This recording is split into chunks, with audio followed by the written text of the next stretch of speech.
Bonjour à toutes et tous, je suis Samuel Morin, donc je suis co-directeur du programme TRAX, mais ce matin, en fait, j'interviens en tant que scientifique chercheur dans le webinaire TRAX. Donc on fait des webinaires tous les mois, le vendredi, souvent vers la fin du mois, de 11 à 12. Et aujourd'hui, le sujet, c'est de parler du développement d'un service climatique qui s'appelle ClimSnow, dont je vais rappeler un peu la genèse, quelques caractéristiques et quelques enjeux et quelques enseignements qui pourront, j'espère, être utiles pour d'autres services climatiques, au-delà des résultats spécifiques de ce service dans le domaine des territoires de montagne et des stations de sport d'hiver. Alors, le webinaire est de 11h à 12h. Je vais dérouler l'exposé et on prendra bien sûr des questions à la fin. Je vais partager mon écran. Voilà, normalement, vous devriez pouvoir le voir. Donc, c'est une présentation que je vais assurer, mais qui résulte d'un travail collectif, hein, d'un grand nombre de collègues qui sont impliqués dans cette dynamique depuis maintenant plusieurs années, comme je vais le montrer, dans le cadre de ce projet, de ce service qui s'appelle ClimSnow, et dont je vais parler de la genèse, du déploiement, des enjeux de ce service climatique sectoriel original pour l'adaptation au changement climatique du tourisme hivernal en station de montagne. Et donc aujourd'hui, les trois parties prenantes, les trois principaux acteurs et trois principaux organismes qui sont impliqués dans la mise en place de ce service, c'est Météo France, c'est le bureau d'études Dianeige et c'est avec l'appui d'INAREC. Alors, on parle de ClimSnow en tant que service climatique et je veux tout de suite démarrer par présenter ce que j'appelle un service climatique et ce que d'aucuns appellent un service climatique. Le principe d'un service climatique, c'est d'apporter une aide à la décision pour l'action climatique, que ce soit l'adaptation ou la décarbonation. Ici, vous avez un extrait, une information de l'Organisation météorologique mondiale qui rappelle qu'un service climatique propose et apporte une information climatique pertinente pour aider les individus et les organisations à prendre des décisions qui font sens dans un certain contexte climatique. Ça peut prendre différentes formes, des projections, des tendances, des analyses économiques, des analyses du service, etc. Il y a une grande diversité de formes, et c'est bien sûr quelque chose qu'on va explorer et développer dans le cadre du programme de recherche TRAX. Donc le service ClimSnow, c'est vraiment un outil d'aide à la décision dans le domaine du secteur du tourisme de montagne, dans un contexte d'évolution climatique. Alors, le contexte du tourisme hivernal en station de sport d'hiver, il est réparti dans le monde de façon assez hétérogène. Ici, vous avez quelques extraits d'un rapport de synthèse qui est produit chaque année par un expert du sujet, qui montre qu'en fait, la plupart des grands domaines skiables au niveau mondiaux, en fait, ils sont en Europe, ils sont particulièrement dans les Alpes et dans les régions alpines. Ici, vous avez un extrait qui vous montre la caractéristique de surface de domaines skiables à l'échelle européenne. On voit bien qu'il y a une grande concentration dans les Alpes. On voit aussi que c'est un secteur qui, en termes de nombre de visites, est relativement stationnaire depuis quelques années. Ici, vous avez les 2 années Covid avec les grosses interruptions. Et on voit qu'il y a des fluctuations, et notamment 2006-2007, qui était une année où, dans les Alpes en particulier, il y a eu un déficit de fréquentation qui était directement lié à un manque d'enneigement. Donc on voit bien que c'est un secteur touristique, c'est un secteur économique qui est fortement sensible aux conditions météorologiques et donc très fortement sensible à l'évolution des conditions climatiques. Alors pour donner quelques ordres de grandeur, en Europe on parle d'environ 200 millions de journées skieurs par an, donc des nombres de forfaits quotidiens en quelque sorte pour récapituler, et avec un revenu de l'ordre de 30 milliards d'euros par an d'après certaines estimations, et encore une fois une prédominance des pays de l'arc alpin. Alors, cette sensibilité climatique de ce domaine du secteur touristique, elle est identifiée de longue date, avec des enjeux d'adaptation qui étaient posés dès le deuxième rapport du GIEC en 1995. Il y avait un chapitre dédié à la montagne, qui était coordonné par Martin Demiston à l'époque, et dans lequel, quand on parle des impacts du changement climatique sur les régions de montagne, il y avait toute une partie sur le tourisme hivernal. C'est toujours bien d'aller retrouver dans les rapports du GIEC successifs comment une problématique a évolué. Et dans ce chapitre, il était mentionné effectivement que du fait de la longueur, du fait que la longueur de la durée d'enneigement favorable pour le ski est très sensible à des petites variations climatiques, il pourrait y avoir, en 95, c'était écrit comme ça, il pourrait y avoir des conséquences socio-économiques assez importantes dans les communautés, dans les collectivités ou dans les régions qui ont fortement investi dans l'industrie du ski. Que dans une certaine mesure, une diversification avec l'utilisation de la saison estivale pourrait compenser une partie de ces impacts, et que les nouvelles technologies telles que la production de neige de culture, neige artificielle selon les goûts, pourraient être pertinentes dans une certaine mesure, à condition que les conditions climatiques restent dans une certaine gamme. dans le chapitre continue, en mentionnant du fait que les investissements dans l'équipement de production de neige sont hétérogènes dans les pays européens et que la production de neige pose des questions environnementales. C'était écrit dès le rapport du GIEC en 1995 à cause des quantités d'énergie et d'eau qui sont mobilisées pour la production de neige, les perturbations qui sont induites dans l'opération de ces équipements et puis les dégâts qui peuvent être présumés sur la végétation au moment de la fonte de la neige ainsi produite. Voilà, ça, c'est des termes du rapport du GIEC de 1995. Alors depuis 1995, le climat a évolué dans les territoires de montagne. Ici, vous avez une synthèse à l'échelle de l'ensemble des Alpes, de l'augmentation de température hivernale, de fluctuations de précipitations qui montrent finalement assez peu de changements, mais une grande variabilité d'une année à l'autre. Et puis en termes d'enneigement, que ce soit l'épaisseur de neige moyenne ou que ce soit la durée d'enneigement, on voit bien ici, agrégé à l'échelle de l'ensemble des Alpes, une forte baisse des conditions d'enneigement de l'ordre de 5 à 7 jours par décennie, donc quasiment un mois si on cumule depuis le début des années 70, de la durée d'enneigement principalement marquée à basse et moyenne altitude. Et pour les prochaines années, en fonction des différents scénarios, selon qu'on a un scénario de forte réduction des émissions atteignant la neutralité carbone à peu près au milieu de la deuxième moitié du XXIe siècle, donc ça c'est ce qu'on appelle le RCP 2.6, ou dans un cas de fortes émissions, qu'on appelle ici le RCP 8.5 pour prendre les terminologies de la génération précédente des modèles de climat, on voit des impacts sur l'enneigement. Alors ici, c'est la moyenne annuelle du stock de neige de septembre à mai, donc c'est un indicateur très agrégé, et où on voit, alors ici on le voit sous forme cartographique, on le voit peut-être mieux ici en fonction de l'altitude, le changement de cette masse de neige au sol par rapport à une période de référence en fin de XXe siècle, début du XXIe, par rapport à la fin du XXIe siècle, on voit des changements qui sont échelonnés et étagés en fonction de l'altitude, avec des effets qui sont plus forts à basse et moyenne altitude, mais qui peuvent atteindre la plus haute altitude, passer à un certain niveau de teneur en gaz à effet de serre additionnel dans l'atmosphère.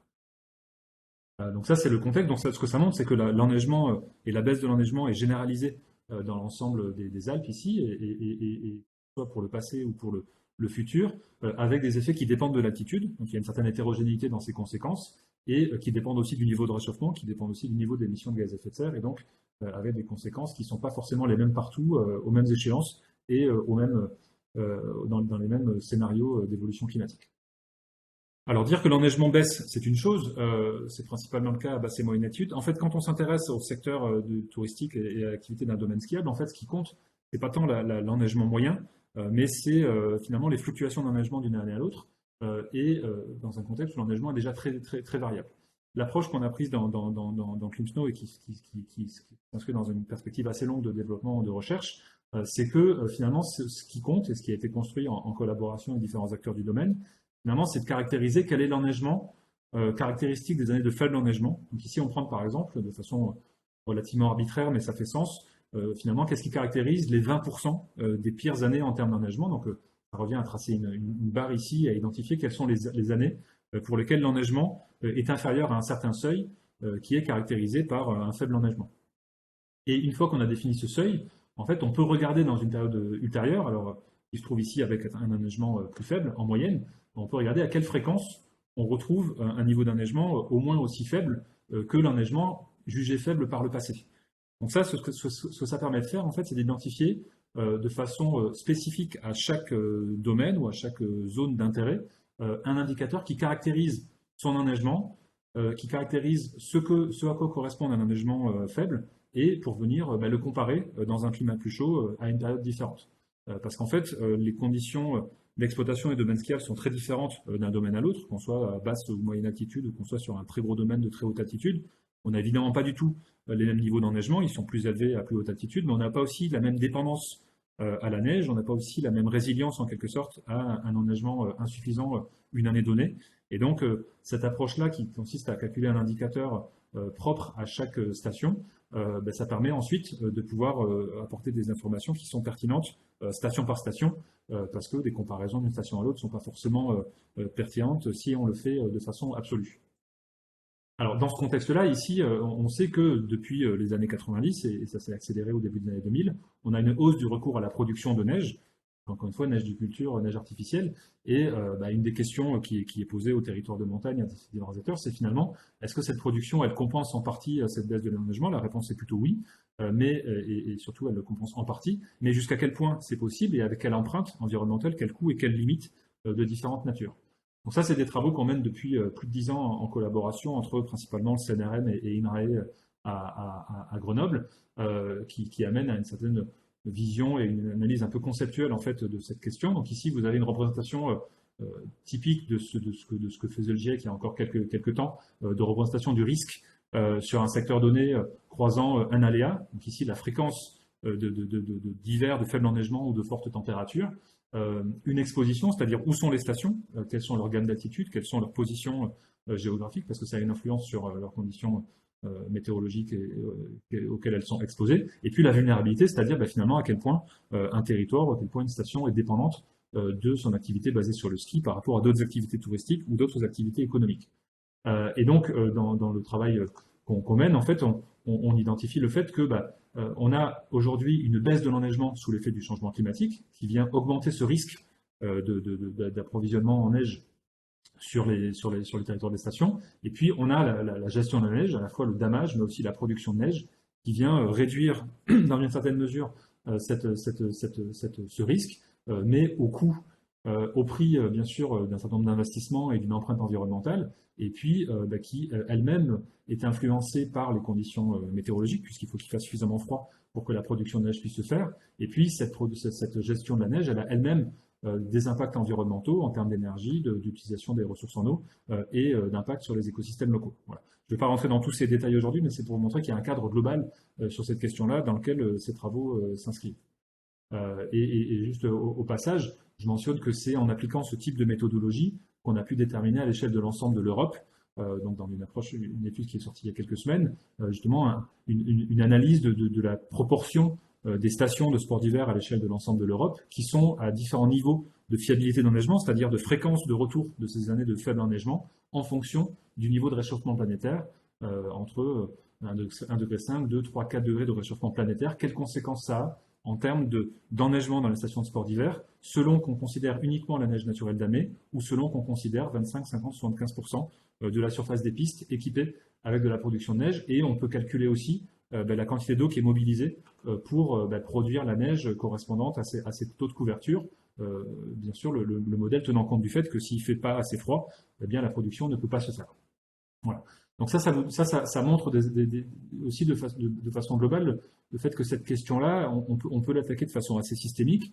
On peut analyser globalement l'impact du changement climatique sur l'enneigement et du besoin en eau pour cette production à l'échelle de l'ensemble de l'Europe. Mais que quand on parle d'adaptation, la plupart du temps, ce qui fait sens, c'est de se préoccuper de l'échelle locale et ça dépend fortement du contexte. Et donc, un des enjeux des travaux qu'on a menés depuis quelques années et qui ont abouti à ClimSnow, c'est de se poser la question de comment est-ce qu'on produit une information pertinente à l'échelle locale. Pour enfoncer un peu le clou ou pour compléter, je rappelle effectivement que cette baisse d'enneigement, elle est généralisée à basse et moyenne altitude. Les effets à l'échelle des stations ne sont pas homogènes. La production de neige, neige de culture, neige artificielle, a pour effet de modérer la baisse d'enneigement dans les stations. Ça, ici, vous avez l'extrait du rapport du GIEC de 2019, donc quelques années après celui de 95. Presque 25 ans après, qui est finalement la deuxième fois pour laquelle il y a eu un chapitre dédié à la montagne dans un rapport du GIEC, dans lequel justement il était fait mention du fait que les activités de tourisme et d'activités récréatives, dont le ski de tourisme, ont souffert dans de nombreuses régions montagneuses de la diminution des glaciers et de l'enneigement, et que dans certaines régions, la production de neige a limité les conséquences négatives pour les stations de ski, comme je viens de le dire. Alors, dans ce rapport, et je ne vais pas in extenso revenir dans tout ce qui est écrit ici, je vous invite vraiment à aller consulter ces rapports si le sujet vous intéresse. Il est mentionné qu'en termes de changement futur pour l'enneigement et pour les sports d'hiver, du fait que l'enneigement va continuer à baisser, comme je l'ai montré tout à l'heure, il est projeté que les atouts touristiques seront affectés négativement par les changements à venir dans la cryosphère et que les techniques actuelles de production de neige de culture seront de moins en moins efficaces pour réduire les risques climatiques dans les stations de sport d'hiver, dans la majeure partie, pas marqué partout, mais dans la majeure partie de l'Europe, en Amérique du Nord et du Japon, surtout si le réchauffement planétaire atteint ou dépasse un certain niveau de réchauffement. Il y a toute une partie sur aussi les questions de gestion intégrée des ressources en eau et la diversification des activités touristiques. Donc, je vous montre aussi que dans un rapport du GIEC, on a cette vision globale de la question. Dans le rapport du GIEC sur les impacts du changement climatique, donc le rapport du groupe de travail numéro 2 qui est sorti en février 2022, il y a aussi un petit chapitre sur la montagne qui rappelle que les impacts du changement climatique pour le tourisme du ski sont hétérogènes du point de vue spatial au sein des massifs montagneux et d'un massif montagneux à l'autre. Voilà. Et donc la question, c'est comment contribuer à la décision locale pour l'adaptation au changement climatique, et ça, c'est l'objet de ClimSnow. Alors, je vais présenter dans un premier temps les éléments techniques qui contribuent à ce service avant de donner quelques éléments sur son contenu en tant que livrable. D'une part, on a mis en œuvre depuis longtemps, depuis plus de 10 ans, la mise en articulation, la mise en commun d'un certain nombre d'outils de modélisation climatique qui vont de la réanalyse, donc l'estimation des conditions météorologiques à l'échelle des massifs montagneux, ici français en particulier, qu'on articule avec des modèles de climat au niveau planétaire, au niveau régional, qui alimentent un modèle de manteau neigeux qui s'appelle Crocus, qui est développé depuis maintenant plus de 40 ans et qui s'intéresse justement à la question de simuler explicitement l'empilement des couches de neige et la réduction dans le temps, dans lequel on tient compte maintenant explicitement de la production de neige et du damage, qui permet de produire des informations sur l'évolution passée et future de l'enneigement, qu'on vient croiser avec des informations géospatiales qui caractérisent les stations de sport d'hiver pour calculer par un croisement d'informations des indicateurs spécifiques et dédiés à cette question d'enneigement dans les stations de sport d'hiver qui sont ensuite post-traités, agrégés et qui aboutissent à une certaine visualisation, une certaine analyse. Alors, quelques illustrations de ce système. Ici, vous avez par exemple le découpage qu'on utilise pour le système Safran dans les Alpes. Le fait que Safran s'appuie sur des observations locales, qu'elles soient in situ à partir d'un certain nombre de stations d'observation météorologique en montagne, des observations par satellite, des radiosondages, et puis qui viennent se croiser avec des sorties de prévisions météorologiques à grande échelle ou des analyses ou des réanalyses. Le modèle Crocus, je ne rentrerai pas dans trop les détails, mais c'est comme ça qu'il est construit. On simule et on résout un certain nombre d'équations qui représentent l'évolution des caractéristiques du manteau neigeux au cours du temps, en fonction des conditions météorologiques. Et puis voilà ce que ça produit quand on croise Safran et Crocus. On arrive à reconstruire, ici sur les 60 dernières années, l'évolution de l'enneigement à l'échelle de l'ensemble des Alpes. Ici, vous avez l'écart à la référence d'enneigement moyen à 1500 mètres d'altitude. On l'a dans les Alpes, on l'a dans les Pyrénées.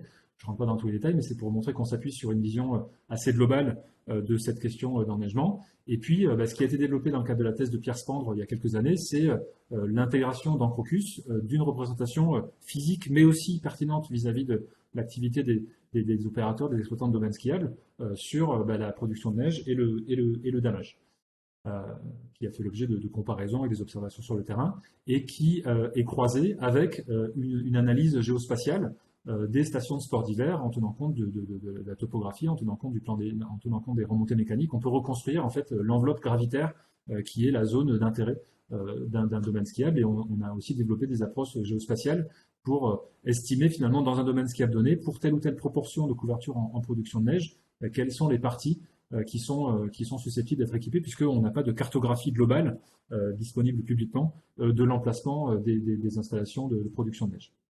Ça permet de calculer des indicateurs d'enneigement, ici mensuels par exemple, pour une station de sport d'hiver donnée au cours du temps, et donc d'analyser son évolution.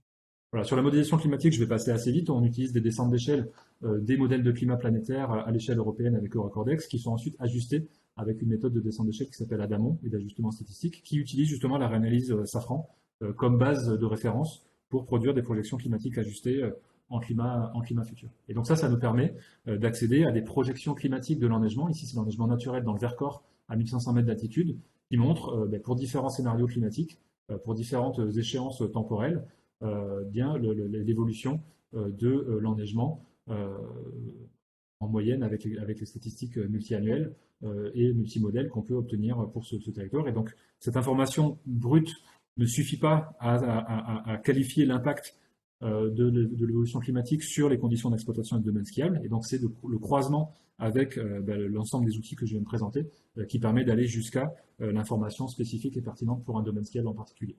Donc ce qu'on a fait dans ClimSnow, finalement, c'est sur la base de cette chaîne de modélisation qu'on a mis en œuvre sur une durée assez longue et qui permet d'avoir cette vision un peu globale de l'enneigement à l'échelle de l'ensemble des domaines skiables français. Finalement, on est venu développer, en réponse à une demande, et parce qu'on était convaincu qu'on pouvait apporter quelque chose de pertinent et d'utile, sur la base de cette méthode générique, des enrichissements et des personnalisations pour venir apporter une information beaucoup plus pertinente à l'échelle d'un domaine skiable.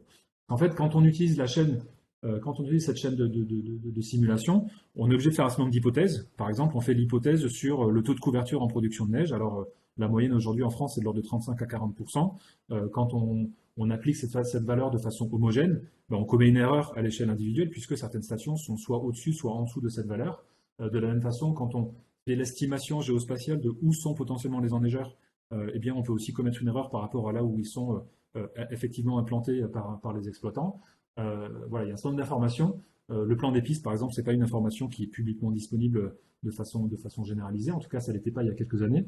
Et donc, pour apporter une information pertinente à l'échelle individuelle des stations, il faut aller plus loin que ce qu'on sait faire de façon générique. Et donc, on est venu, sur la base de cette infrastructure et sur la base de tout cet enchaînement de calculs, on est venu développer finalement une capacité à collecter et à insérer dans cette chaîne de calcul des informations supplémentaires, donc des cartes détaillées de plan des pistes, des emplacements détaillés des enneigeurs, et puis effectivement de pouvoir tenir compte de plans d'investissement ou d'équipement des stations pour venir calculer justement en quoi ils peuvent donner tel ou tel niveau d'enneigement dans un climat actuel ou dans un climat futur.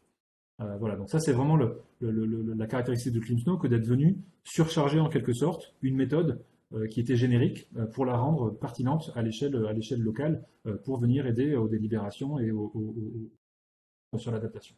Voilà. Donc ici vous avez un récapitulatif un peu de toute cette historique qui part d'assez loin. Hein. On peut repartir à développement des modèles de climat, c'est même avant les années 80. Le modèle Crocus, la réanalyse Safran, tout ça c'est des choses qui sont construites dans les années 80, 90.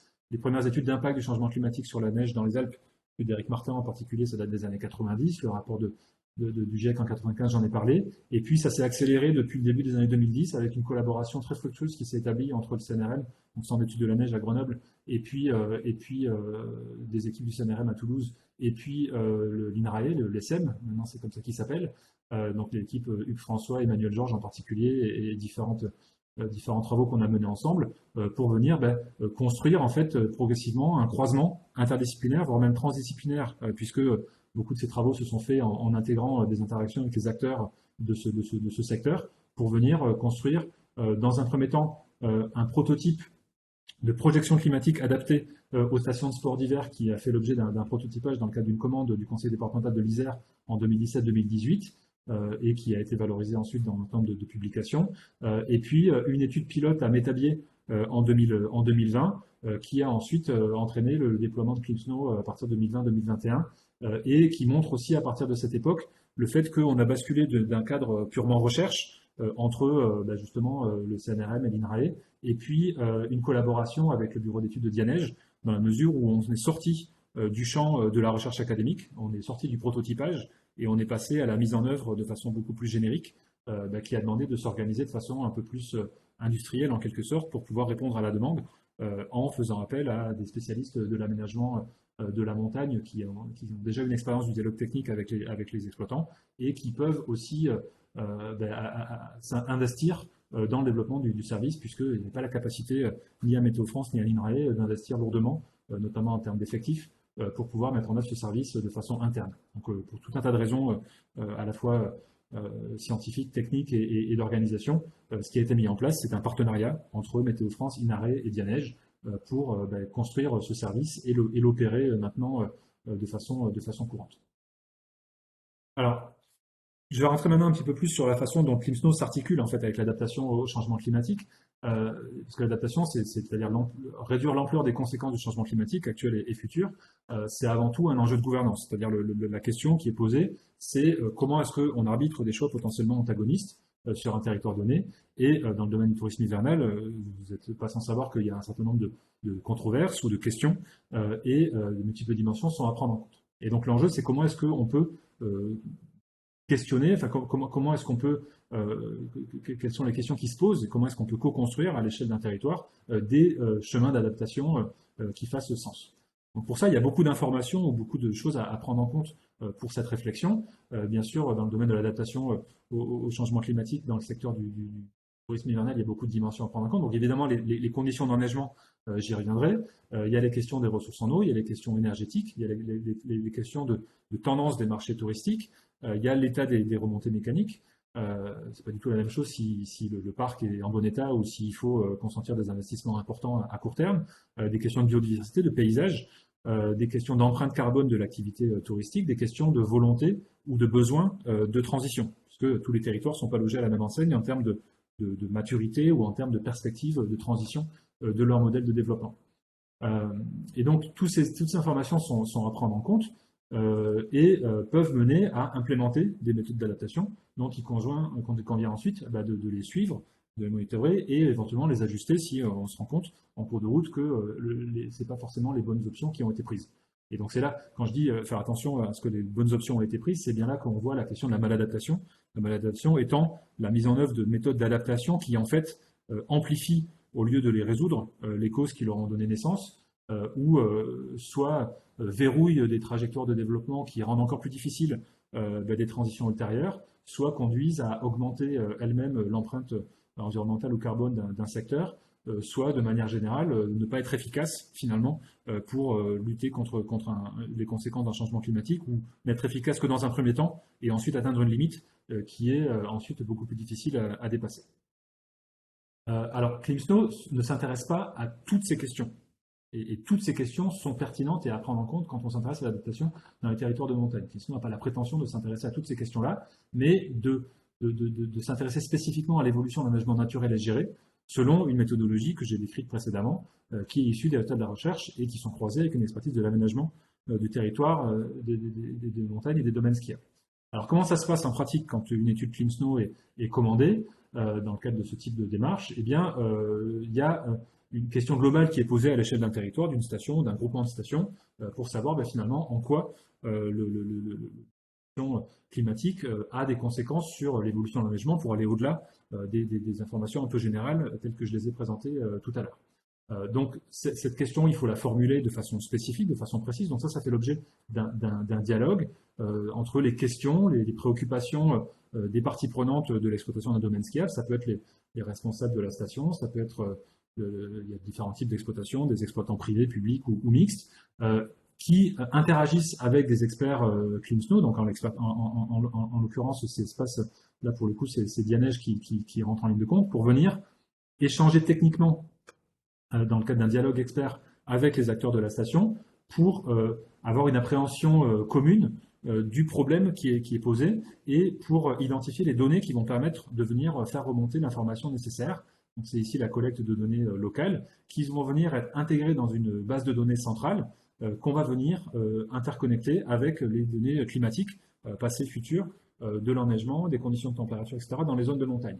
Donc ce croisement entre les données locales et les données génériques, ce que j'ai présenté tout à l'heure de façon un peu différente, c'est ça qui donne ensuite lieu à des résultats spécifiques à l'échelle du domaine skiable, qui sont ensuite utilisés pour produire un certain nombre de courbes ou un certain nombre de cartes, et de produire des rapports ou des présentations, qui sont ensuite versés à l'alimentation de ces questions sur la co-construction et la conception de ces schémas, de ces chemins d'adaptation. Alors, le service ClimSnow, il est principalement rendu sous forme de rapport. Donc ici, vous avez l'exemple d'un rapport avec un certain nombre de cartes, des tableaux, des illustrations qui montrent un certain nombre de résultats d'évolution.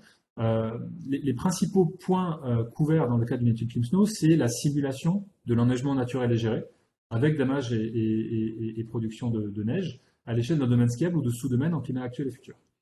Ainsi que je l'ai montré au début de l'exposé, on a vraiment un focus qui est fait sur la fréquence de retour des hivers faiblement enneigés. Alors qu'on peut aussi calculer la moyenne multiannuelle de l'enneigement, mais comme j'ai expliqué tout à l'heure, pour un exploitant de domaine skiable, ce qui compte, c'est de savoir à quelle fréquence les conditions vont être délicates pour opérer. Et donc, on a vraiment ce focus sur cette fréquence de retour des hivers faiblement enneigés.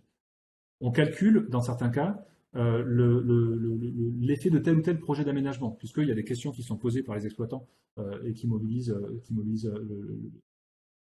place d'un service, d'une étude ClimSnow, c'est-à-dire qu'est-ce qui se passe si on envisage l'extension d'un domaine skiable, qu'est-ce qui se passe si on envisage de retirer une partie du domaine skiable sur l'enneigement global, qu'est-ce qui se passe si on ajoute ou si on enlève des équipements de production de neige. Et moyennant ces différents projets, ces différentes perspectives, en fait, on calcule l'enneigement sur les pistes dans ces différentes conditions climatiques, et on calcule la quantité d'eau mobilisée pour la production de neige. J'insiste sur le fait que Clean Snow, et c'est très explicite, ne calcule pas la disponibilité de la ressource en eau. C'est une information qu'il faut analyser par ailleurs. Par contre, Clean Snow peut calculer la quantité d'eau à mobiliser pour produire de la neige dans un contexte climatique ou territorial donné. Le service produit un certain nombre de cartes avec des résultats et des courbes d'évolution temporelle, et puis propose une interprétation des résultats, une analyse des scénarios prospectifs de ces équipements, de ces aménagements et leur pertinence vis-à-vis de l'évolution de l'enneigement. Donc, comme j'expliquais tout à l'heure, ça prend la forme d'un rapport, donc c'est un document texte, accompagné d'une présentation des principaux résultats, et il fait suite à une commande de la part d'un commanditaire. Le commanditaire peut être une collectivité, un exploitant, un opérateur, etc. Le service Clean Snow, comme beaucoup d'autres services climatiques ou beaucoup d'autres services de manière générale, s'inscrit dans un cadre concurrentiel.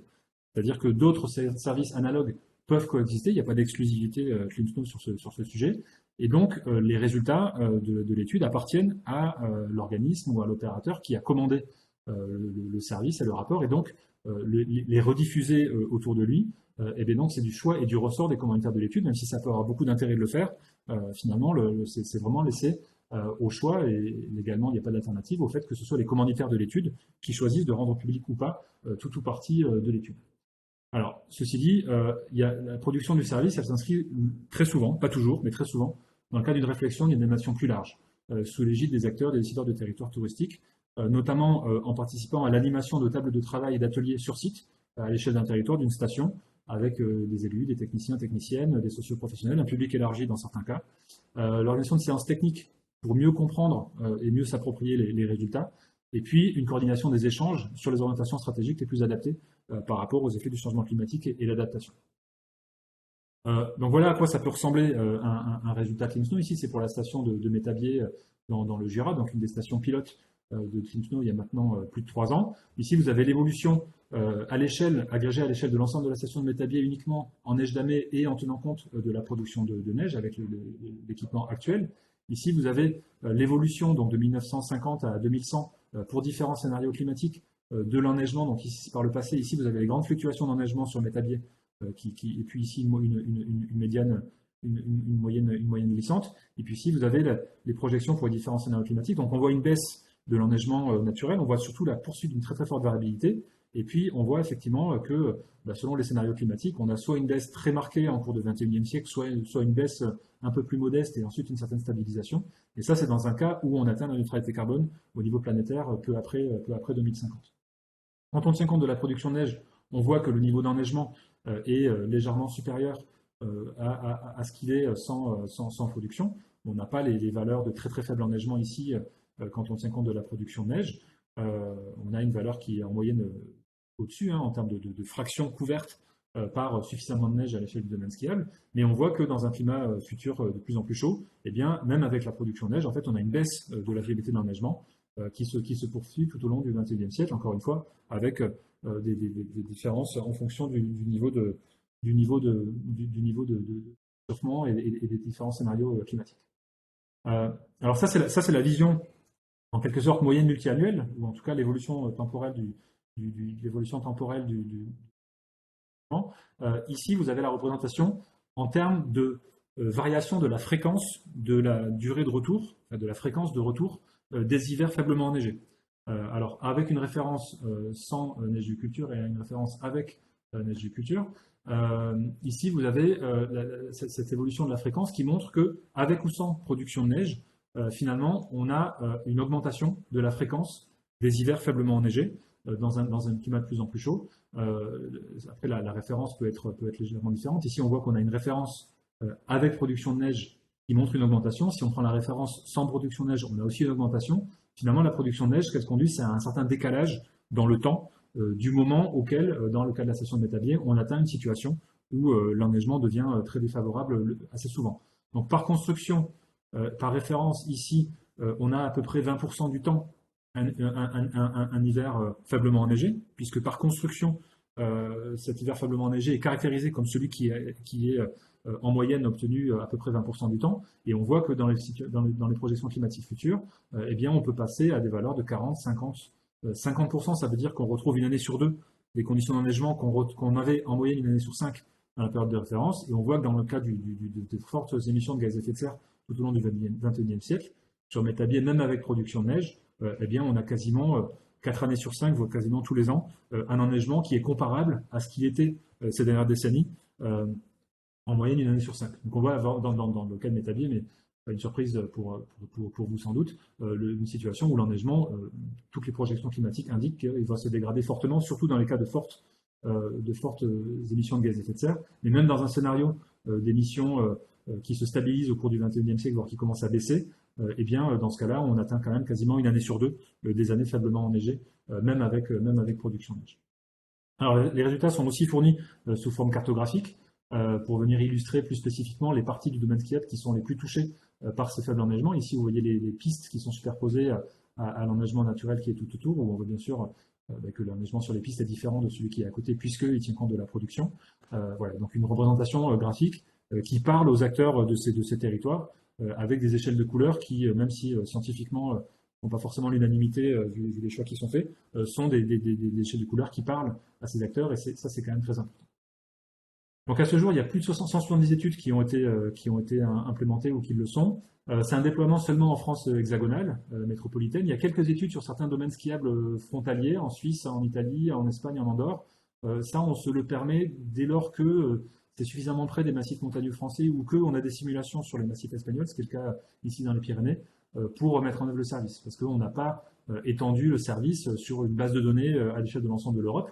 On pourrait le faire techniquement, puisqu'on a développé une capacité de simulation à l'échelle de l'ensemble de l'Europe, dont je vous ai montré quelques résultats tout à l'heure, mais on n'a pas développé le croisement avec les données locales à l'échelle européenne, et on n'a pas vérifié non plus à l'échelle européenne, station par station, à quel point on pouvait déployer un service tel que ClimSnow. Et pour l'instant, c'est pas à l'ordre du jour, vu les ressources que ça demanderait. Alors, quelles sont les stations qui ont fait appel à ClimSnow à ce jour? Ici, vous avez une série de figures qui comparent pour différentes variables. Ici, c'est l'attitude minimale en nombre de stations ou en répartition du moment de puissance, c'est-à-dire en pondérant les stations par leur taille ou par le nombre de remontées mécaniques, qui est un indicateur utilisé dans ce secteur pour classer les stations en fonction de leur taille. On appelle ça le moment de puissance. Donc ici, vous avez, comparé à l'ensemble des stations françaises, les stations qui ont fait appel à ClimSnow. Donc ici, avec en vert, les stations dont l'altitude minimale est inférieure à 1000 mètres, celle dont l'altitude minimale est entre 1000 et 1500 mètres, ou celle dont l'altitude minimale est au-dessus de 1500 mètres.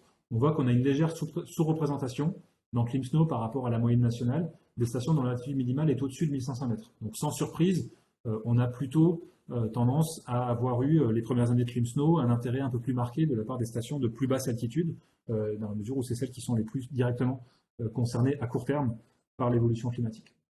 Si on regarde maintenant ce qui se passe en termes de répartition de la taille des stations, donc ils sont classées des petites, moyennes, grandes et très grandes en fonction de leur moment de puissance, justement, on voit que entre celles qui ont fait appel à ClimSnow et celles de l'ensemble du pays, qu'on a une surreprésentation des petites stations par rapport à la pardon, une surreprésentation des petites stations, parce qu'en fait il y a beaucoup de toutes petites stations qui n'ont pas engagé la démarche parce qu'elles sont presque trop petites pour pouvoir investir ou être accompagnées dans ce service. Et on a une certaine sous-représentation des... Oui, on a une surreprésentation, pardon, des moyennes et des grandes stations. On a aussi, finalement, des grandes stations, contrairement à ce que ma figure indique, sont aussi relativement surreprésentées. Voilà. Donc c'est surtout les toutes petites stations qui finalement, à part certaines d'entre elles, ne se sont pas lancées dans le ClimSnow. Peut-être dans certains cas, elles n'ont pas besoin de ClimSnow pour savoir à quel point leur enneigement est fragile.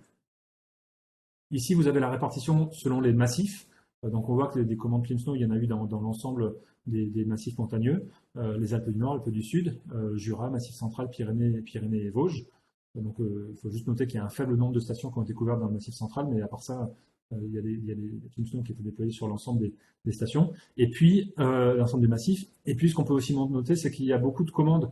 Ça, c'est la représentation en termes de répartition des acteurs publics, parapublics ou privés, puisqu'il y a différents types d'exploitants des stations de sport d'hiver. Et ce qu'on voit ici, c'est que la plus grande partie des commandes ClimSnow ont été le fait d'acteurs publics, soit exploitants, soit collectivités en charge de l'organisation du secteur touristique, et quelques commandes privées, quelques commandes parapubliques, mais c'est surtout des commandes d'acteurs publics. Alors, en termes de type de commande, ce qu'il faut noter aussi, c'est qu'il y a différentes modalités en fait de commande du service. Il y a des commandes, il y a quelques commandes directes, donc des stations individuelles qui font appel au service ClimSnow. C'était le cas de Métabier par exemple dans les premières, et il y en a d'autres qui, à l'issue d'une réflexion propre au territoire de la station, lancent une commande ClimSnow pour venir accompagner une réflexion sur l'évolution climatique et l'adaptation. Donc ça, c'est des commandes simples. Ici, vous voyez qu'il y en a un certain nombre, mais ce n'est pas la majorité. Le plus souvent, il y a des commandes groupées, ici, pour plusieurs stations qui appartiennent au même groupe industriel, par exemple, ou à la même collectivité. Et puis, il y a aussi des commandes de chapeau, c'est-à-dire des collectivités qui souhaitent passer commande assez largement sur un territoire sur lequel elles sont pertinentes. Donc, ça peut être à l'échelle d'un département entier ou d'une région entière, et qui ensuite bah, s'engagent pour l'ensemble des stations de leur territoire et mobilisent ou tentent de mobiliser les stations pour venir participer et faire l'exercice pour ces stations. Euh, et donc, voilà, il faut tenir compte aussi de cette diversité de commandes. Quelques enseignements, de résultats généraux qu'on a obtenus par ce travail, c'est que, d'une part, l'intérêt des parties prenantes est vraiment maximal quand elles sont directement commanditaires de l'étude. Donc, c'est en réponse à un besoin local. C'est parfois plus difficile quand l'étude s'inscrit dans le cadre d'un contrat chapeau, pour lequel les stations ne sont pas forcément volontaires. On a noté aussi un effet incitatif du programme Avenir Montagne qui a été lancé en 2021 après la crise Covid pour relancer le secteur touristique et l'amener à s'interroger sur son avenir. Et dans le cadre de ce programme, finalement, il y a des études prospectives, parmi lesquelles ClimSnow, qui sont cofinancées par ce programme gouvernemental. Il y a un effet incitatif du besoin des autorités publiques, notamment tout ce qui est autorisation environnementale, études d'impact, qui doivent maintenant de plus en plus tenir compte de l'évolution climatique, et ClimSnow répond en partie à ce besoin. Il y a plusieurs cas où l'étude ClimSnow est venue questionner ou remettre en cause des projets ou des perspectives initiales des commanditaires, même si dans certains cas, on note aussi qu'il peut y avoir des interprétations divergentes des résultats ClimSnow, surtout si on décontextualise ou si on extrait des extraits des résultats d'études ClimSnow, de l'étude globale. Ça fait partie des limites de l'exercice. Et en général, bien sûr, ClimSnow confirme la baisse de la fiabilité de l'enneigement dans le bas des domaines skiables et donc de la rentabilité d'investissement qui serait menée dans ces secteurs. Et sans ça, il y a un certain nombre de cas où ClimSnow accompagne une réconfiguration du domaine. Donc ici, je reviens brièvement sur la situation de Métabier, qui s'était inscrit dans une démarche très proactive depuis quelques années et que ClimSnow est venu alimenter, dans l'idée étant que Métabier puisse se passer finalement d'une activité basée sur le ski à l'échéance d'après 2030-2035. Et ça, c'est quelque chose qui s'accompagne sur le temps long. Ça ne peut pas s'arrêter du jour au lendemain pour des raisons de développement territorial. Il y a d'autres exemples ici, par exemple, dans les Pyrénées, à Tourmalet, où la réflexion s'est menée sur l'ensemble de la station et a montré qu'il y avait des secteurs qui étaient déficitaires en enneigement, qui étaient pourtant des endroits où il y avait des projets d'investissement, d'aménagement, qui ont été réfléchis différemment à la lumière de l'étude ClimSnow. Je ne rentre pas dans trop de détails. Un autre exemple ici sur Péragude, où à basse altitude, il était prévu par l'exploitant d'avoir des projets d'équipement touristiques fondés sur la neige à relativement basse altitude, qui n'étaient pas forcément pérennes dans un cadre d'évolution climatique à la baisse de l'enneigement, et donc des travaux sur un accompagnement, une mise en exergue et une mise en lumière en fait de choix stratégiques différents à faire à l'issue de l'étude ClimSnow, et il y a d'autres exemples. Un autre exemple ici en Suisse, alors sur un territoire frontalier des massifs montagneux français, Villard-Grillon en Suisse, qui montre aussi que finalement il y a des situations où même si l'enneigement est déjà défavorable ou amené à l'être de plus en plus à basse altitude, il y a aussi des questions qui se posent d'ores et déjà dans le haut du domaine skiable, et donc l'étude ClimSnow a permis de venir mesurer les conséquences de tel ou tel choix d'investissement ou à l'échelle de la station pour devoir éviter d'arriver dans des conditions qui seraient plus économiquement rentables à court terme. Et puis, un résultat aussi de l'étude ClimSnow, c'est aussi des préconisations de dire, mais finalement, il y a des secteurs entiers du domaine skiable qui sont plus rentables du point de vue économique, dont l'enneigement est trop faible, et donc finalement, c'est des secteurs qui sont progressivement abandonnés, mais de façon maîtrisée, ce qui permet aussi d'avoir un meilleur dialogue avec les différentes parties prenantes qui sont impliquées. Alors, comme tout service, ClimSnow a un certain nombre de limites, des limites scientifiques et techniques, notamment le fait que la modélisation du manteau neigeux, c'est encore un domaine qui progresse scientifiquement, comment dire, on sait très bien que les modèles d'aujourd'hui répondent pas forcément à tous les enjeux, à toutes les questions. Il y a aussi des questions d'adéquation avec l'évolution technique de la gestion de neige qui peuvent mériter des évolutions techniques de ces outils. Il y a la question des ressources en eau. J'en ai parlé déjà plusieurs fois. Climsnow calcule la quantité d'eau potentiellement mobilisée pour la production. Et donc ça, on a bien conscience que c'est une limite très forte de ce service, mais qui n'a jamais été vendu comme pouvant répondre à cette question. Et donc, il faut articuler avec la disponibilité effective de la ressource. Donc, il y a des travaux en cours dans le cadre de diverses collaborations pour essayer de compléter les outils sur ce plan, mais toute contribution d'autres acteurs de l'hydrologie sont les bienvenus pour venir compléter cette analyse. Il y a des limites à la présentation des résultats. Il y a des indicateurs qui sont calculés aujourd'hui sur la base de données saisonnières qui limitent un peu la finesse d'analyse et qui pourraient plutôt être utilisés sous forme d'indicateurs mensuels. On sait aussi que les projections climatiques qui sont utilisées, elles s'appuient sur la descente d'échelle CMIP Eurocordex avec des ajustements et qui correspondent déjà maintenant en quelque sorte à la génération précédente des modèles de climat. Depuis, il y a eu CMIP 6 et une déclinaison à venir des modélisations climatiques régionales basées sur CMIP 6, même si elles n'existent pas encore, en tout cas pas de façon aussi généralisée que Eurocordex. Donc il faut tenir compte à terme des progrès de la modélisation climatique et puis des travaux à mener aussi sans doute de compatibilité de Climsnow avec la future trajectoire de référence pour l'adaptation au changement climatique, la TRAC, qui résonne par degré de réchauffement au niveau mondial ou au niveau France, plutôt que par scénario, ce qui permettra aussi de rendre les résultats peut-être plus clairs et plus compréhensibles par un plus grand nombre d'acteurs. En tout cas, c'est une des ambitions de la mise en place de cette TRAC. Une des limites aussi de Climsnow, c'est qu'il n'y a pas de quantification économique explicite des conséquences de la baisse de fiabilité de l'enneigement sur la fréquentation, ni de quantification des capacités de résistance financière des exploitants face à une augmentation de la fréquence de retour des saisons de faible enneigement. C'est-à-dire que, encore une fois, Climsnow, ça apporte quelques éléments à cette réflexion, mais ça ne répond pas à tous ces enjeux. Il y a des limites institutionnelles, notamment le fait que l'appropriation des résultats de Climsnow est variable d'un territoire à l'autre, d'une station à l'autre, en fonction de la nature et de la motivation des commanditaires dans une certaine mesure. Et puis, il y a des difficultés liées au statut concurrentiel du service, puisque les études ne sont pas publiques par défaut. Elles peuvent l'être au choix du commanditaire, et ça, on a conscience que ça pose des difficultés dans certains territoires. Mais nous, on opère dans le cadre de ce qui est à notre portée. Ceci dit, la question est importante, et là, je vous montre une diapo que j'ai présentée à un certain nombre d'exploitants de domaine skiable il y a encore quelques mois, dans lequel j'identifie 3 enjeux majeurs pour les prochaines années dans les territoires touristiques de montagne. Un enjeu de lucidité, c'est-à-dire de bien avoir en tête l'évolution climatique, ses impacts et leur aggravation, et le fait que s'y adapter, ça demande des actions de fond, et une vision sur plusieurs décennies. On ne peut pas se contenter de regarder ce qui va se passer pour 10 ans. Une question de transparence, qui fait écho directement à ce que j'ai présenté précédemment, et des enjeux de cohérence, c'est-à-dire que dans le secteur touristique, bien sûr, on sait que les conséquences d'un réchauffement de 2 degrés seront moindres que celles d'un réchauffement de 3 ou 4 degrés au niveau mondial. Et on peut s'en réjouir dans une certaine mesure, même si à 2 degrés, il y aura déjà beaucoup de conséquences très très négatives, comme c'est déjà le cas aujourd'hui. Mais donc la question qui se pose, c'est comment est-ce que le secteur touristique, comme beaucoup d'autres, se met en cohérence avec les enjeux de décarbonation qui, pour le tourisme, s'appuient principalement sur le transport et sur le logement. Voilà. Donc c'est des questions plus larges qui dépassent le service Climsnow, mais qui doivent avoir cette vision, je pense. Pour finir, je voulais apporter quelques éléments sur le passage à l'échelle de Climsnow, puisque c'est un point qui est important dans le cadre de Trax, en m'appuyant sur une étude récente en fait, sur l'upscaling, donc le passage à l'échelle des services climatiques, qui donne un cadre qui me paraît assez utile et pertinent et qui est déjà prévu d'utiliser dans le programme ciblé numéro 3, projet ciblé numéro 3 de Trax sur les démonstrateurs de services climatiques. C'est-à-dire le passage à l'échelle horizontale, c'est-à-dire comment un service climatique initialement prototypé dans un cadre relativement restreint peut être pris en charge de façon ou déployé de façon beaucoup plus large.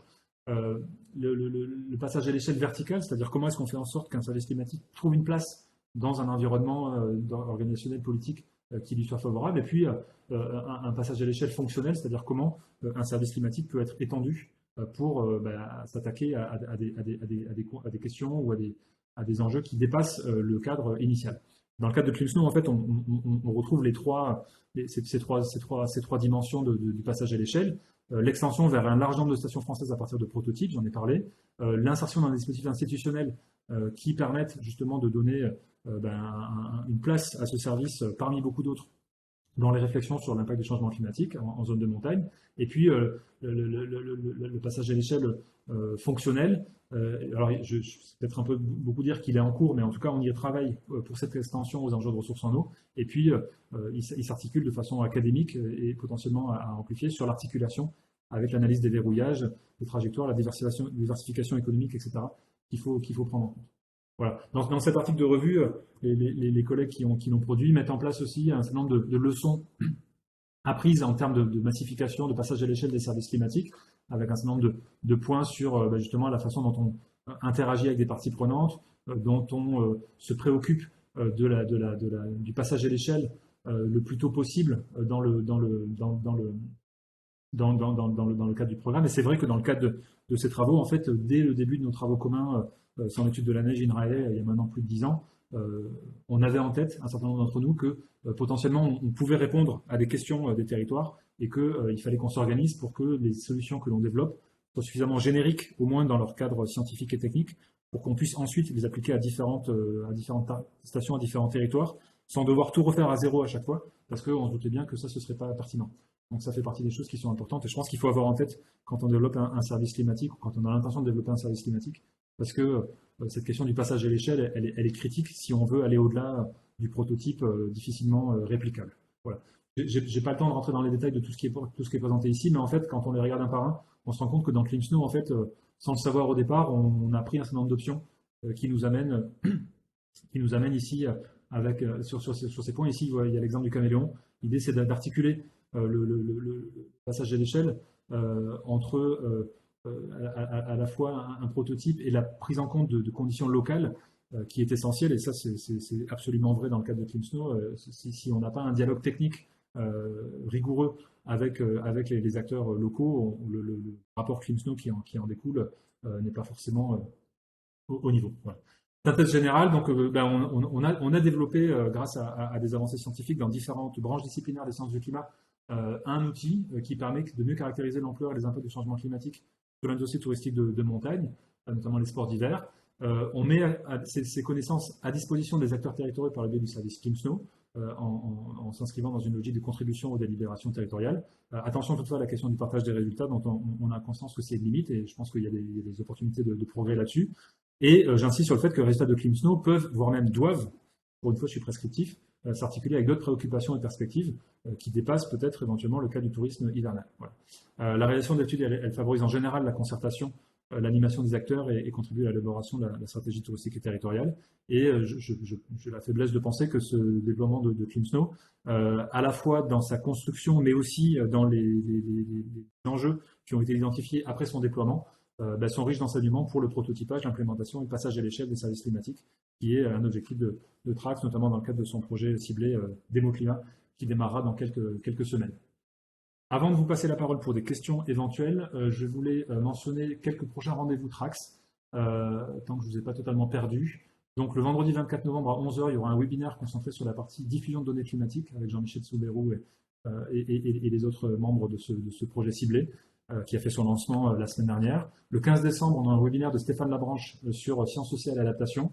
Je mentionne aussi, et c'est pertinent aussi vis-à-vis de ce que je viens de présenter, que les ateliers de modélisation de l'atmosphère ont lieu du 15 au 17 janvier à Toulouse, et que cette année, le thème, c'est modéliser les systèmes anthropisés. Donc c'est vraiment l'enjeu de voir comment est-ce qu'on peut tenir compte de l'anthropisation des milieux, que ce soit dans les secteurs urbains, agricoles, de ressources en eau. Ici, j'ai montré un exemple où on a pris en compte l'anthropisation de la neige par la production de neige et le damage dans des outils de modélisation qui alimentent ensuite un service climatique. Donc c'est exactement ce genre de choses dont on espère pouvoir discuter avec le plus grand nombre possible de collègues lors des AMA à Toulouse du 15 au 17 janvier, et puis l'AG-Trax qui aura lieu du 17 au 19 janvier à Toulouse également. Voilà, je vais m'arrêter ici, j'étais sans doute un petit peu long, mais on va pouvoir malgré tout prendre des questions. Alors, je vois qu'il y a des débats en ligne dans le chat. Je vois qu'il y a des débats. Est-ce que... Donc, je vois qu'il y a eu des questions, des allers-retours.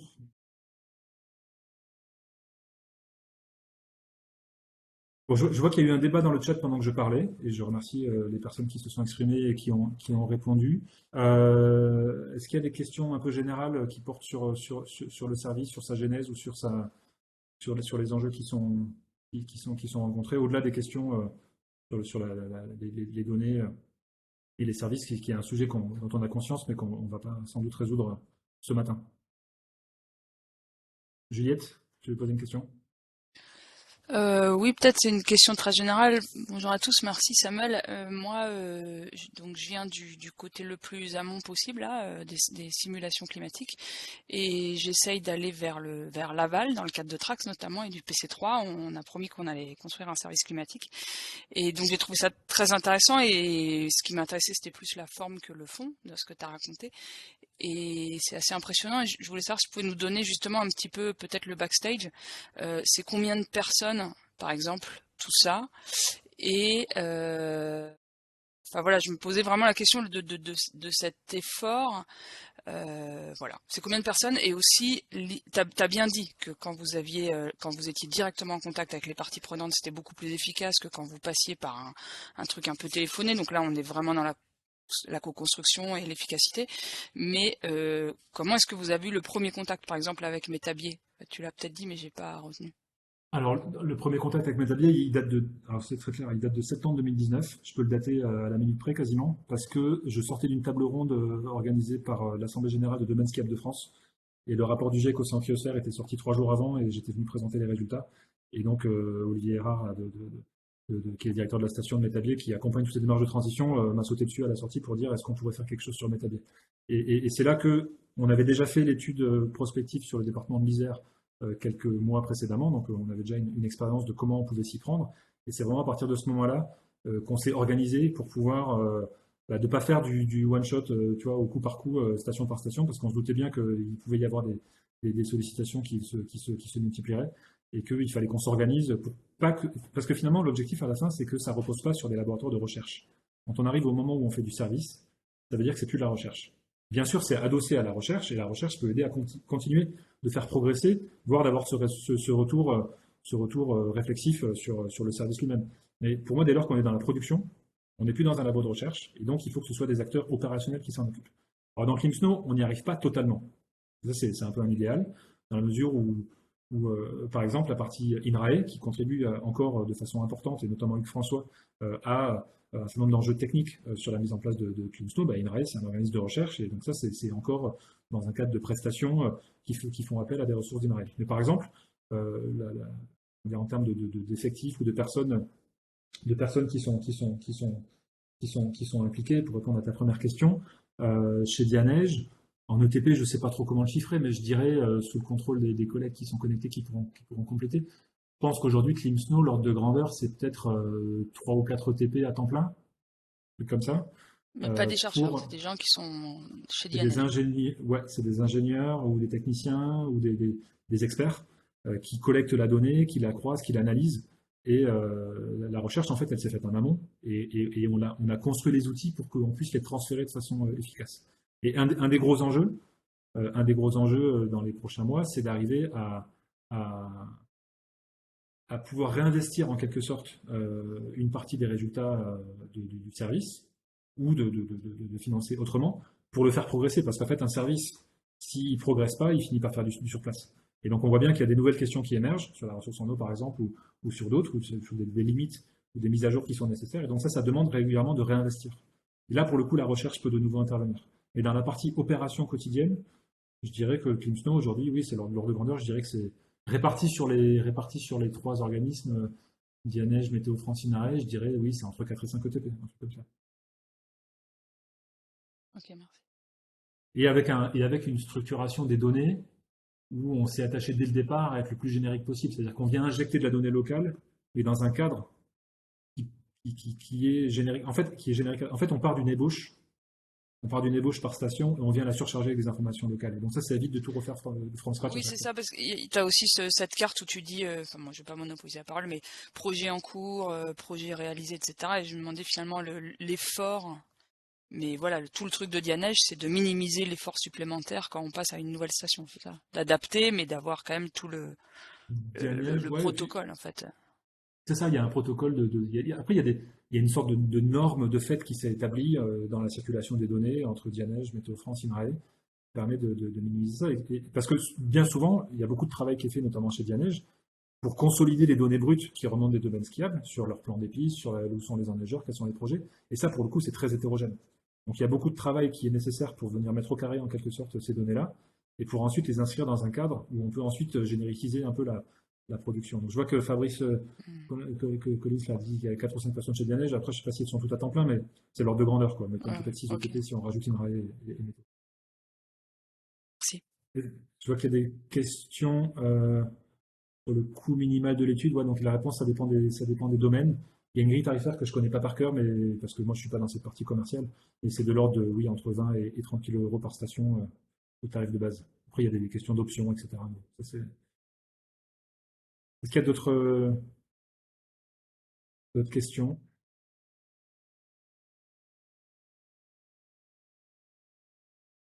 Et je ne vois pas d'autres questions là pour l'instant, à part les questions qui ont été répondues directement sur le chat. Ben dans ce cas-là, en plus, comme il est midi, alors j'ai été très bavard, hein, désolé, mais je pense qu'on va s'arrêter là. L'enregistrement sera en ligne sur le site. Alors, attendez, je vois une question là, in extremis. Est-ce qu'on voit un changement d'attention sur demande du fait de la perspective des JO 2030 ou est-ce que c'est trop proche? Alors, à mon niveau, non, parce que moi, je ne suis pas au contact quotidien des stations des donneurs d'ordre. Je ne connais pas très bien le dossier des JO 2030. Ce que j'ai compris, c'est que c'était produit. En tout cas, si la question est-ce que c'est trop proche, c'est-à-dire est-ce que le montage de la candidature est très rapide, la réponse est sans doute oui, et donc c'est venu indépendamment de ces choses-là. Et après, en termes d'évolution climatique d'ici 2030, c'est ça votre question. 2030, c'est dans 7 ans. On est vraiment voilà, 2030, c'est dans 7 ans. On est vraiment dans un cadre où ce qui domine, c'est la variabilité du climat et la variabilité des conditions météorologiques et d'enneigement d'une année à l'autre. L'enneigement reste avant tout très variable d'une année à l'autre. On peut avoir l'hiver prochain un enneigement très favorable, comme on peut avoir un enneigement très défavorable. Personne ne peut le dire aujourd'hui. On aimerait bien, hein, mais personne ne peut le dire aujourd'hui. C'est des sujets sur lesquels on travaille dans Trax en termes de prévision saisonnière, notamment aussi, et dans nos laboratoires. Et donc, à l'échéance de 2030, en fait, probablement la meilleure estimation qu'on puisse faire, c'est de regarder ce qui s'est passé les dernières années et de considérer qu'il y a très peu de chances que ça se passe mieux, que ça puisse se passer mieux dans les 10 prochaines années que ce que ça s'est passé les 10 précédentes. Donc si les conditions étaient déjà difficiles les 10 dernières années, ce qui est sûr, c'est que ça ne va pas s'arranger, même si on peut avoir, du fait de la variabilité climatique, de temps en temps un hiver un peu plus enneigé que ce qu'on a connu ces dernières années. Alors, je vois qu'il y a une réponse dans le chat qu'il y a une étude sur les 3 vallées prévue. Donc, bon, elle est déjà commandée, mais sur les 3 vallées qui pourraient s'inscrire dans le contexte des Jeux Olympiques. Mais en tout cas, en termes d'évolution climatique à l'échéance de moins de 10 ans, de toute façon, c'est la variabilité qui gouverne avant tout, hein, surtout pour l'enneigement dans les territoires de montagne. Merci Samuel.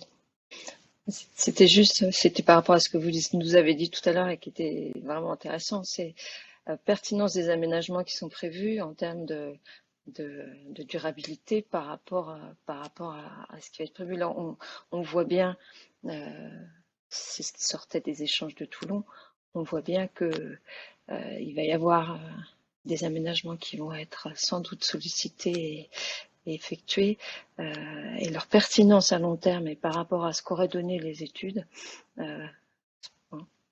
on peut se poser la question de savoir de l'intérêt. Voilà. En tout cas, merci beaucoup pour la présentation et merci de nous avoir permis d'y participer. Avec plaisir. Très bien, écoutez, je pense qu'on va arrêter là. Alors, il y a encore une dernière question. Est-ce qu'il est envisagé de revoir le modèle de facturation utilisé par un système d'abonnement pour une diffusion plus large? C'est une bonne question. Aujourd'hui, le service, encore une fois, c'est un service qui est aussi dans un cadre concurrentiel, c'est-à-dire que l'activité de production de services, elle se fait d'ailleurs vers le secteur touristique, mais elle se fait de la part d'un certain nombre d'opérateurs, d'organismes, y compris de laboratoires de recherche vers des acteurs industriels, hein, dans le secteur de l'énergie, dans le secteur des transports. Et aujourd'hui, tout ça, ça se fait dans un cadre concurrentiel, c'est-à-dire qu'il n'y a pas d'exclusivité de tel ou tel organisme vers ce type d'acteurs.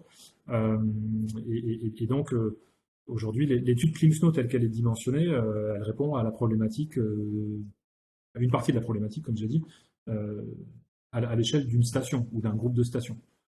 Ça n'empêche pas par ailleurs des analyses, des approches qui se fassent sur des territoires un peu plus grands ou des travaux de recherche qui permettent de documenter,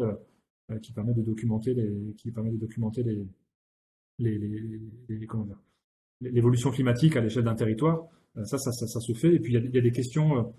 Pour une fois, ClimSnow, ça a vraiment une vocation opérationnelle d'aide à la décision pour la prise de décision publique dans un territoire donné. Ça ne remplace pas des études de recherche-action qui peuvent se faire à l'échelle d'une vallée, à l'échelle d'un département, à l'échelle d'un massif, et qui peuvent mobiliser des équipes de recherche pour aller au-delà de ce que Clemson peut faire.